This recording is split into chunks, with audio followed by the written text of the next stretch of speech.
تکاثر 30ویں پارے میں ہے اور اس کی آخری آیت ہے، جس کا ترجمہ یہ ہے کہ پھر تم سے نعمتوں کے بارے میں سوال کیا جائے گا۔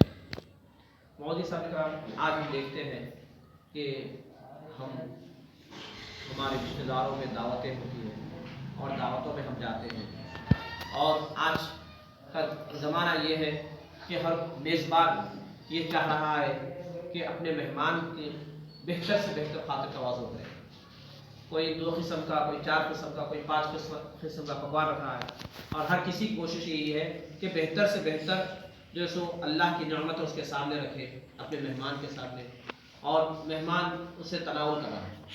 مودی صاحب اکرام، اب ہم دعوتوں میں جا رہے ہیں اور دعوتوں میں کھا رہے ہیں، اور جب دعوتوں میں جا رہے ہیں اور جتنا کھا رہے ہیں ہم یہی سمجھ رہے ہیں کہ یہ کھانا ہمارا حق ہے، یہ کھانا ہمارا حق ہے۔ اگر بالفرض ہم دیکھتے ہیں کہ جس دسترخوان پہ ہم بیٹھے ہوئے ہیں، اگر وہاں پر 6 اقسام کے اگر غذا ہے تو ہم یہ سمجھتے ہیں کہ 6 جگہ کے 6 اقسام کے غذا میں کھانا ہمارا حق ہے۔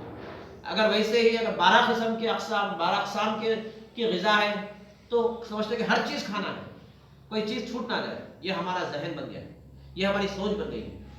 سب سے پہلی بات تو میں آپ کو ایک بات بتاتے ہوئے اپنی بات کو آگے بڑھاؤں کہ ایک مرتبہ سرکار دو عالم صلی اللہ علیہ وسلم تشریف فرما تھے، اور سرکار دو عالم صلی اللہ علیہ وسلم کے ساتھ صحابہ کرام بھی موجود تھے۔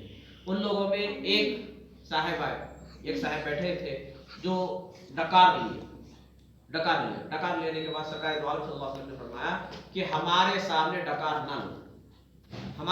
ڈکار نہ لو، اس لیے کہ ہم جانتے ہیں سرکار دو عالم صلی اللہ علیہ وسلم اللہ تعالیٰ علم دیا، اور اللہ کے رسول صلی اللہ علیہ وسلم بہت کچھ جانتے ہیں، تو کہا کہ قیامت حشر کے میدان میں وہ شخص سب سے زیادہ بھوکا رہے گا جو دنیا میں سب سے زیادہ کھاتا، جو دنیا میں پیٹ بھر کر کھاتا تھا اور جیسے ڈکار آنے کو اتنا کھاتا تھا، تو وہ شخص حشر کے میدان میں سب سے زیادہ بھوکا رہے گا۔ تو اسی لیے پھر سرکار دو عالم صلی اللہ علیہ وسلم نے کیا فرمایا کہ اپنے پیٹ کے 3 حصے بناؤ، ایک کھانے کے لیے، ایک پانی کے لیے، ایک ہوا کے لیے۔ 4 حصے بناؤ، ایک کھانے کے لیے، ایک پانی کے لیے، ایک ہوا کے لیے، خالی، یعنی جتنے آپ کو کھانے کی آپ کے اندر طاقت ہے اس میں سے صرف ایک حصہ کھانا ہے، اس کو 4 حصے بنا کر ایک حصہ کھانا ہے، ایک حصہ پانی کے لیے رکھنا ہے۔ تو گویا کہ سرکار دو عالم صلی اللہ علیہ وسلم یہ بتائے کہ بھائی آپ جب کھا رہے ہو تو آپ ڈکار لینے کا اتنا اگر کھا رہے ہیں تو گویا کہ ایک تو دنیاوی اعتبار سے بھی آپ ہم جانتے ہیں، بہت کوئی بولتے ہیں کہ ڈکار آنے کا مطلب یہ ہے کہ بیماری کو دعوت دے رہے ہیں۔ ڈکار اتنا کھائے آپ کہ اب آپ کو ڈکار آ رہی ہے تو مطلب یہ کہ آپ بیماری کو دعوت دے رہے ہیں۔ اور اس کے بعد پھر سرکار دو عالم صلی اللہ علیہ وسلم نے بھی منع فرمایا۔ اب اس کے بعد غور کیجئے کہ یہ آیت مبارکہ کس کے اوپر نازل ہے؟ صحابہ کرام رضوان اللہ تعالی اجمعین کے اوپر نازل ہے۔ اور صحابہ کرام رضوان اللہ تعالی اجمعین کا معاملہ کیا تھا؟ ان کے پاس کھانے کے لیے کھجور تھے اور پینے کے لیے پانی تھا، اور کوئی فریج کا پانی نہیں تھا یا فلٹر پانی نہیں تھا، بلکہ کنویں کا پانی تھا، چشمے کا پانی تھا، وہ پانی وہ پیتے تھے۔ اور ان کے پاس ٹھنڈا پانی مٹی کے گھڑے کا، شاید مٹی کی گھڑے کا پانی، یا جو چشمہ جاری ہوتا ہے اس کا ٹھنڈا پانی۔ ہمارے پاس ٹھنڈا پانی فریج میں رکھا ہوا، یا ہمارے پاس ٹھنڈا پانی برف سے بنا ہوا، یہ ٹھنڈا پانی۔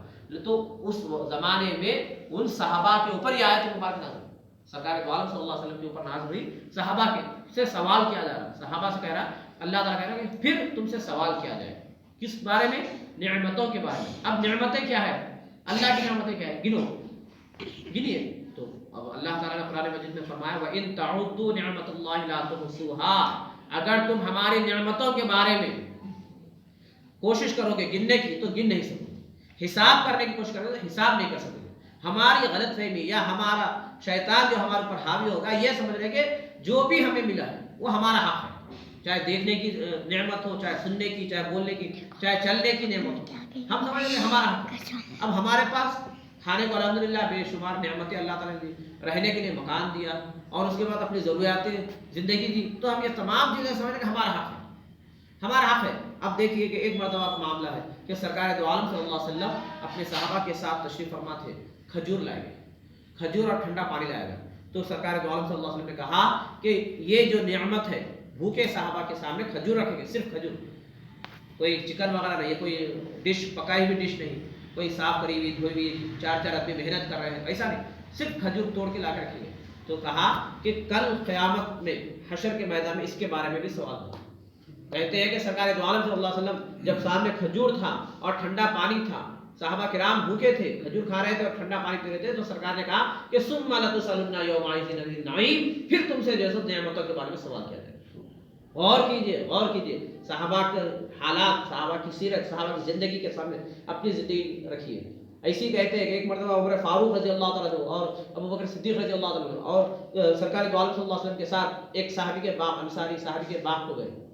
جب وہاں پر جانے کے بعد بھوک سے بےتاب تھے یہ صحابہ، تو ان سے کہا، تو وہ کھجور توڑ کر لائے۔ تو سرکار نے پوچھا کہ کھجور تم چن کے کیوں نہیں توڑے، پورا گچا کیوں لا لی؟ تو کہا کہ یا رسول اللہ صلی اللہ علیہ وسلم، میں نے چاہا کہ اس میں سے جو اچھے ہیں آپ توڑ لیں، جو بہتر ہے وہ توڑ کر کھا لے، تو پھر اس کے بعد جو ابھی پکے نہیں تھے ان کے ساتھ کیا معاملہ ہوگا، یعنی اب وہ ضائع ہو جائیں، پکے نہیں تھے۔ سرکار کا ارادہ کیا تھا، سرکار کا بولنا کا مطلب یہ تھا جو پکے ہوئے ہوتے اگر وہ توڑ لیتے تو دوسرے پک جاتے، دوسرے استعمال میں آتے۔ اب پورا کا پورا گچا توڑ دیا نا سرکار کی محبت میں کہ سرکار کو کوئی تکلیف نہ ہو، اگر میں جو لے کے گیا اگر وہ پسند نہ آئے، اس لیے انہوں نے گچا لا لیا۔ تو سرکار نے کہا کہ ثم لتسألن یومئذ عن النعیم، کہ تم سے جو نعمتوں کے بارے میں پوچھا جائے گا، تم سے نعمتوں کے بارے میں پوچھا جائے گا۔ پھر حضرت عمر فاروق رضی اللہ عنہ نے پوچھا، یا رسول اللہ بھوکے تھے 2 دن سے، یا رسول اللہ کیا یہ اس کے بارے میں پوچھا جائے گا؟ ہاں، جو تم جس سائے دار درخت کے نیچے بیٹھے ہوئے اس کے بارے میں پوچھا جائے گا۔ غور کیجیے، آج ہم RCC کے گھروں میں ہیں، آج آرام دہ چند منٹ کے لیے کرنٹ چلا جائے تو ہم بے چین ہو جاتے ہیں، چند منٹ کے لیے ہم جیسے برداشت نہیں کر سکتے، اور ہم یہ تمام چیزوں کے بارے میں سمجھنا یہ ہمارا حق ہے۔ اللہ اکبر، اللہ اکبر، ہمارے حالتوں پر اللہ تعالیٰ رحم کرے۔ غور کیجیے کہ سرکار کیا فرماتی کہ جو ٹھنڈا پانی پی رہے ہو اس کے بارے میں بھی سوال ہوگا، جو کھجور کھا رہے ہو اس کے بارے میں بھی سوال ہوگا، اور جو سائے دار درخت کے نیچے بیٹھے ہیں اس کے بارے میں بھی سوال ہوگا۔ اور یہ ثم لتسألن یومئذ عن النعیم، یعنی پھر تم سے سوال کیا جائے گا، یعنی پھر کرتے رہیں گے اللہ تعالیٰ ہر نعمت کے بارے میں سوال کرتے رہیں گے، بار بار کرتے رہیں گے ہر نعمت کو۔ اور پھر یہ کس سے کریں گے؟ کہا کہ ہر کسی سے کریں گے، چاہے وہ مومن ہو، چاہے کافر ہو، مسلمان ہو، فاسق ہو، فاجر ہو، ولی ہو، ہر ایک کے بارے میں سوال کرو۔ ہاں، اب اللہ تعالیٰ نے فرمایا کہ تمہارا جب نعمت تم کو دی گئی ہے تو اس کا حق ادا کرو۔ اس کا حق کیا ہے؟ اس کا شکر ادا کرو۔ اس کا جب تم شکر ادا کرتے ہو تو گویا کہ تم اس نعمت کا حق ادا کرتے ہو۔ ہم شکر ادا کرتے ہیں، جو ہے اس کو تو سمجھتے ہیں ہمارا حق ہے۔ ہم اللہ میں آج تک ہم کو صحت دیا، دیکھنے کی طاقت دیا، سننے کی صلاحیت دیا، کھا رہے ہیں، ہضم ہو رہا ہے، پی رہے ہیں، پیاس بجھ رہی ہے، اور سوچ رہے ہیں، یادداشت مضبوط ہے، اور جو پھر اس کے بعد ہمارا اپنا گھر ہے، اپنا خاندان ہے، یہ تمام یہ ہمارا حق ہے۔ اور اس کے بعد جو چیز نہیں ہے اس پہ کے بارے میں ہم جیسے شکوہ کریں، اس کے بارے میں شکایت کر رہے ہیں، تو یہ ناشکری ہے۔ اور جب غور کیجئے کہ جو نعمتوں پر شکر نہیں کر رہے ہیں اور جو نہیں آئے اس پر جو سب گلا کریں تو گویا کہ ہم کیا سمجھ رہے ہیں۔ اور اس کے بعد پھر جو نعمتیں جو چیز کی ضرورت ہے وہ اللہ سے مانگنا ہے، لیکن ہم کیا سمجھ کے مانگ رہے ہیں اللہ سے؟ کبھی سوچے کہ ہم اللہ سے کیا سوچ کے مانگ رہے ہیں؟ اللہ کو اللہ خدا مالک سمجھ کے نہیں مانگ رہے، بلکہ ہم اللہ کو ایسا مانگ رہے ہیں جیسے آرڈر دے رہے ہیں۔ نعوذ باللہ من ذالک، ہم یہ سمجھ رہے ہیں کہ بھائی میں یہ مانگ رہا ہوں مجھے دے دینا، مجھے یہ چیز کی ضرورت ہے مجھے فوراً دے دینا، نہیں ہے تو میں مانگ رہا ہوں، میں بہت دن سے دعا کر رہا ہوں، میری دعا قبول نہیں ہوئی، اللہ مانگ رہا ہے۔ بھائی تم اللہ کو آرڈر دے رہے ہو یا حاجت اپنی پیش کر رہے ہو، عاجزی سے انکساری کر رہے ہو، یا نہیں اللہ کو آرڈر دے رہے ہو؟ تمہارا کام ہمارا کام ہے، اللہ بندوں کا کام ہے مانگنا، اللہ کا کام ہے دینا۔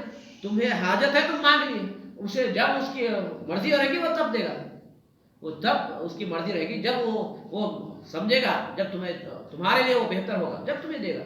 لیکن نہیں، ہم جیسے ناشکری کرتے ہیں، نعمتوں کو پہچانتے نہیں، نعمتوں سمجھتے کہ ہمارا حق ہے، ہر چیز پہ ہمارا حق ہے، سمجھتے جو نہیں ہے سمجھتے ہیں کہ وہ نعوذ باللہ ہمارے ساتھ زیادتی ہو گئی، سمجھتے کیونکہ ہم ہمارے سے اوپر ہمارے سے بہتر لوگوں کو دیکھتے ہیں، ہمارے سے نیچے پریشان حال لوگوں نے دیکھتے، پھر اس کے بعد جو نعمتیں ان نعمتوں پر غور نہیں کرتے۔ تو مولوی صاحب کرام اگر صرف کھانے کے بارے میں جو دعوتوں میں ہم جا رہے ہیں، ہمارے سامنے جو ہما اقسام کے جو نعمتیں اللہ کی ہے، چاہے وہ چکن کی شکل میں ہو، چاہے مٹن کی شکل میں ہو، چاہے بریانی کی شکل میں ہو، جو بھی شکل میں ہو، یہ تمام کی تمام نعمتیں ہیں، لیکن اس کو نعمت نہیں سمجھتے، ہم سمجھتے ہیں میرا حق ہے، وہ بھی کھانا ہے، یہ بھی کھانا ہے، یہ بھی کھانا ہے۔ وہ کھانے کے چکر میں اچھا جتنا کھا رہے ہیں، لیکن اس میں ہم کرتے کیا ہے کہ شوق کو، لالچ کو ڈال لیتے ہیں۔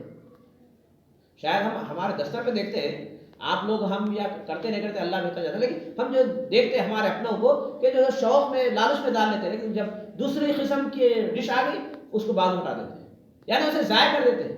اتنا تک احساس نہیں ہوتا کہ جو کھا رہے ہیں اس کے بارے میں جب پوچھ ہوگی تو جو ضائع کر رہے ہیں اس کے بارے میں تو سزا ہوگی. نعمت ایک جو بھی نعمت اللہ کی جو غذا آ رہی ہے کتنی محنتوں و مشقتوں سے آتی ہے. ہم جیسے صرف ہم یہ سمجھیں گے بھائی اب اس کو بعد ہٹا دو دوسری چھکیں، وجہ صرف ہمارا لالچ، ہمارا شوق، اس کی وجہ سے غذا جیسے ضائع ہو جاتی ہے اور اس کی پکڑ نہیں ہوگی. یقیناً پکڑ ہوگی، یقیناً صرف پوچھ ہی نہیں بلکہ سزا بھی ہوگی. جو کھا رہے ہیں اس پر پوچھ ہوگی، لیکن جو ضائع کر اس پر سزا ہوگی. تو اسی لیے ہم جو نعمتیں اللہ نے دی ہے ان نعمتوں پر غور کرنا چاہیے. اور پھر سرکار دو عالم صلی اللہ علیہ وسلم کی اس حدیث آج کے زمانے کے حساب سے جو دعوتیں ہو رہی ہیں، جو جہاں پر جانا ضروری ہے، پھر جانے کے بعد پھر کھانا بھی ضروری ہے، ورنہ میزبان ناراض ہو جاتا ہے. دستر پہ بیٹھنا بھی ضروری ہے. اگر آپ یہ کہیں بھائی میں پرہیز میں ہوں، میں نہیں کھاؤں گا، تو میزبان کہتا ہے بھائی ہمارے پاس ہی پرہیز آپ کا، پرہیز آپ کا ہمارے پاس ہی، تھوڑا سا چکھ لو، تھوڑا سا کیوں بھائی، ہم کوئی حرام کا مال تو ہمارا نہیں ہے.